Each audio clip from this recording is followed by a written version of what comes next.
Hi students, today we are going to deal with the new chapter Kingdom Animalia. In this chapter we are going to learn on what basis organisms are classified, and also we are going to learn about the classification of Kingdom Animalia. There are millions of species in Kingdom Animalia. Without a basic classification, it will be very difficult for us to learn about these organisms. It may also lead to confusion. There are several newly discovered organisms also. So, if there is a proper system to classify the organisms, it will be very easy for us. So, there is a need for classification. Kingdom அனிமாலியாவில் பார்த்தீங்கன்னா millions of animal species இருக்குது. அதுக்கு எல்லாத்துக்குமே ஒரு பேசிக் classification இல்லை அப்படின்னா நம்ம அந்த ஆர்கானிசம்ஸை பற்றி படிக்கிறதுக்கு ரொம்ப கன்ஃபியூஷனாக இருக்கும். அதே மாதிரி பார்த்திங்கன்னா ஒவ்வொரு நாளும் நிறைய ஆர்கானிசம்ஸ் டிஸ்கவர் பண்ணுறோம். அப்போது நம்ம ஒரு பேசிக்ஸ் ஏற்கனவே வச்சுருந்தோம் அப்படின்னா அதை வச்சு நம்ம நியூவாக டிஸ்கவர் பண்ணுற ஆர்கானிசம்ஸையும் நம்ம ஈஸியாக கிளாஸிஃபை பண்ணிக்கலாம். அதனால் ஒரு ஆர்கானிசமை கிளாஸிஃபை பண்ணுறது ரொம்ப important. We are classifying the animals based on their closely resembling characteristic features. So அவங்களுக்குள்ள உள்ள ஒற்றுமையான கேரக்டரிஸ்டிக் ஃபீச்சர்ஸ் வச்சு தான் நம்ம ஆர்கானிசம்ஸை கிளாஸிஃபை பண்ணுறோம். Kingdom animalia is characterised by eukaryotic multicellular heterotrophic organisms. You all know eukaryotic, they have the proper cell organelles and all that. Multicellular is having many cells. Heterotrophic is they depend upon other organisms for their food. In Kingdom Animalia, there are about 35 phyla. In this, there are 11 major phyla. 99% of these animals are invertebrates. Invertebrates means without backbone. The remaining 1% consists of the vertebrates, that is organisms with backbone.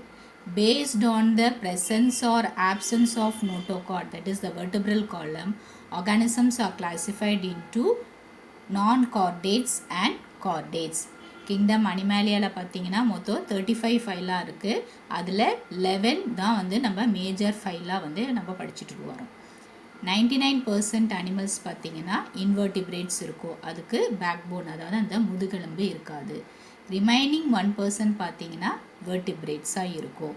Presence of notochord அதாவது vertebral காலமோட ப்ரெசன்ஸை வச்சு நம்ம ஆர்கானிசம்ஸை chordates அப்படின்னு divide பண்ணுறோம். Non-chordates consist of organisms which do not have the notochord. So non-chordatesல notochord இருக்காது.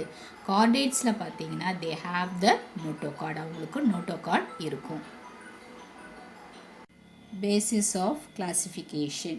இந்த அடிப்படையில் நம்ம ஆர்கானிசம்ஸை கிளாஸிஃபை பண்ணுறோம். Multicellular organisms, they are structurally and functionally different. So multicellular organisms பார்த்திங்கன்னா ஒவ்வொன்றும் அது பார்க்குற ஸ்ட்ரக்சர்லேயும் சரி அதோடைய ஃபங்க்ஷன்ஸ்லேயும் பார்த்திங்கன்னா டிஃப்ரெண்ட்டாக இருக்கும். But yet they be having some common fundamental features. So எல்லாத்துக்கும் பார்த்திங்கன்னா சில காமன் ஃபீச்சர்ஸ் இருக்கும்.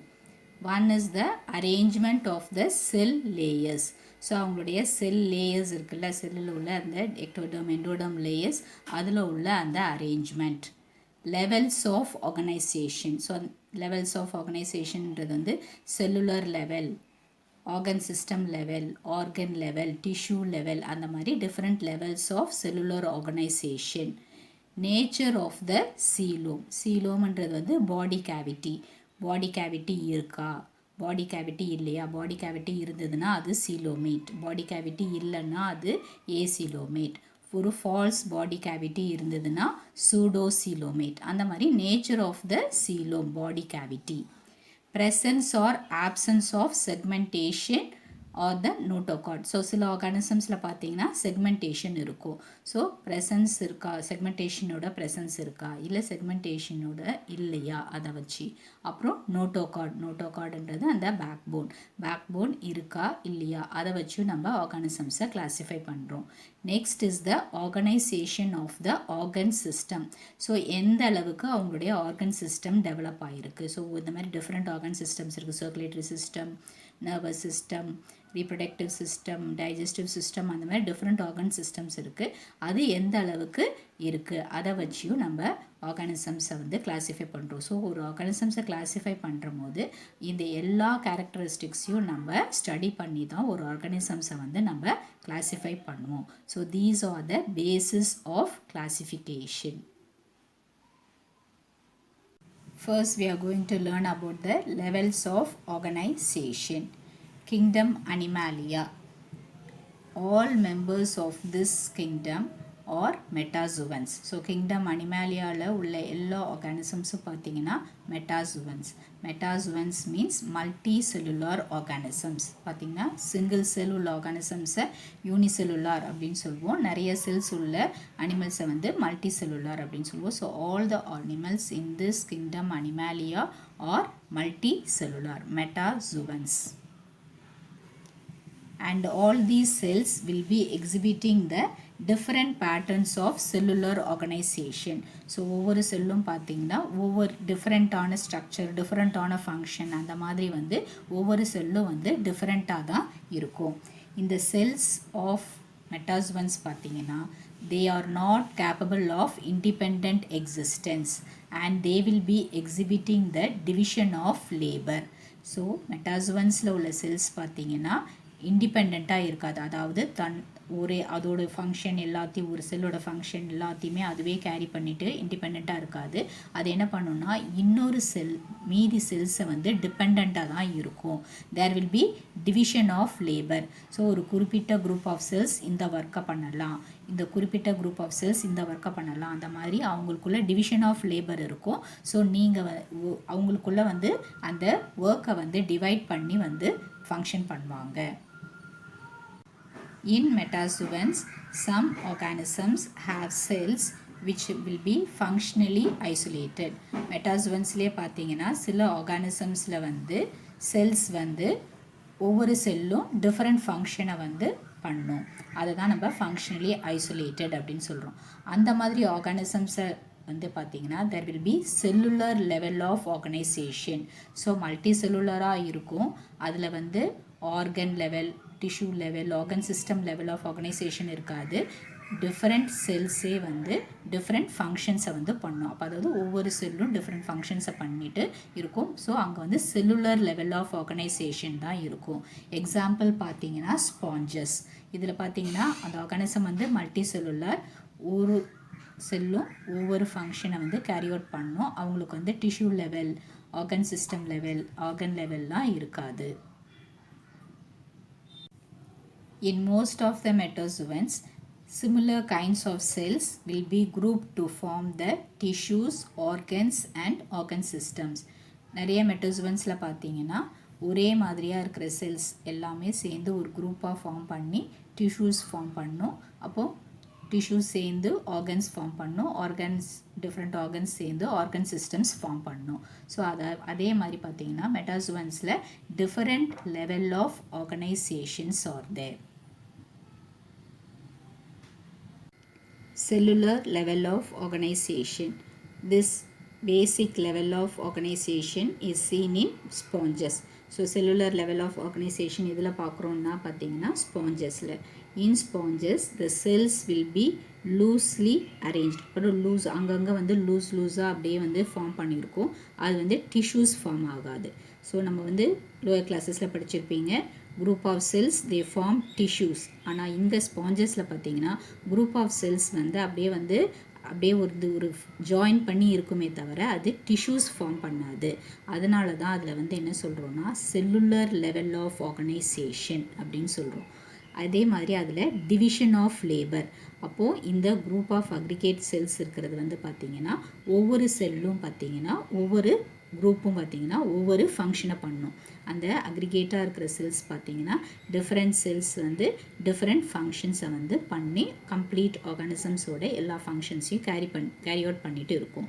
ஸ்பாஞ்சஸில் பார்த்திங்கன்னா அவுட்டர் லேயர் ஆஃப் செல்ஸ் வந்து எதால் ஃபார்ம் ஆயிருக்குன்னா பியானோசைட்ஸ், அதாவது they will be forming a plate-like cells to maintain the size and structure of the sponge. Outer layer of cells வந்து எதால் ஃபார்ம் ஆயிருக்குன்னா பியானோசைட்ஸால். இந்த பியானோசைட்ஸுன்றது வந்து பிளேட் மாதிரி இருக்கிற செல்ஸ். இந்த செல்ஸ் தான் வந்து அந்த ஸ்பாஞ்சோட ஸ்ட்ரக்சரையும் சைஸையும் மெயின்டைன் பண்ணிட்டு இருக்குது. இன்னர் லேயரை ஃபார்ம் பண்ணுற செல்ஸ் பார்த்திங்கன்னா கொயனோசைட்ஸ். அதாவது இதில் வந்து டிஷ்யூஸ் கிடையாது, ஆர்கன்ஸ் கிடையாது, ஆர்கன் சிஸ்டம் கிடையாது. இதில் வந்து எல்லாமே என்ன இருக்குது, செல்ஸ் தான் இருக்குது. அவுட்டர் லேயர் ஆஃப் செல்ஸ் வந்து பியானோசைட்ஸ், இன்னர் லேயர் ஆஃப் செல்ஸ் வந்து பார்த்திங்கன்னா கொயனோசைட்ஸ். இந்த கொயனோசைட்ஸ் பார்த்திங்கன்னா ஃப்ளாஜுலேட்டட் காலர் செல்ஸாக இருக்கும். இது வந்து என்ன பண்ணுன்னா வாட்டர் உள்ளே ஃப்ளோ ஆகிறதுக்கு ஹெல்ப் பண்ணும்.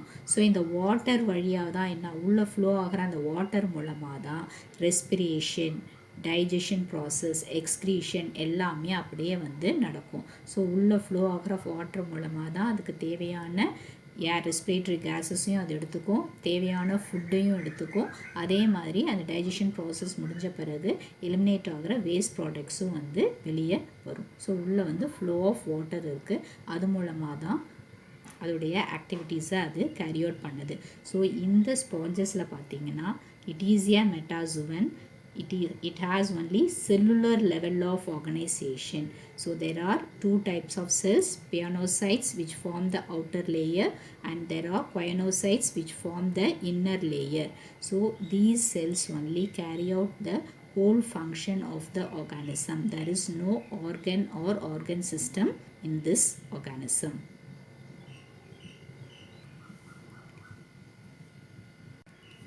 You have a question. Animals such as sponges, they lack nervous tissue and muscle tissue. What does this tell you about sponges? So animals, sponges மாதிரி அனிமல்ஸில் பார்த்திங்கன்னா நர்வஸ் டிஷ்யூ, மசில் டிஷ்யூ அதெல்லாம் கிடையாது. அதை வச்சு நீங்கள் ஸ்பாஞ்சஸை பற்றி என்ன தெரிஞ்சுக்கிட்டீங்க? ஸோ ஸ்பாஞ்சஸில் வந்து டிஷ்யூ லெவல் ஆஃப் ஆர்கனைசேஷன் இல்லை. அதனால ஸ்பாஞ்சஸ் வந்து என்னது, there are cellular level of organisation in sponges. So we have learnt that sponges have the cellular level of organization. So the different activities of the organism is carried out by the cells. So cells தான் வந்து carry out பண்ணிட்டு இருக்கு. அதில் என்ன இருக்குது, two types of cells இருக்குது, pinacocytes and choanocytes. They only carry out the complete function of the organism. I think all have understood today's portion. Read your daily lessons. Stay home, stay healthy. Thank you, children.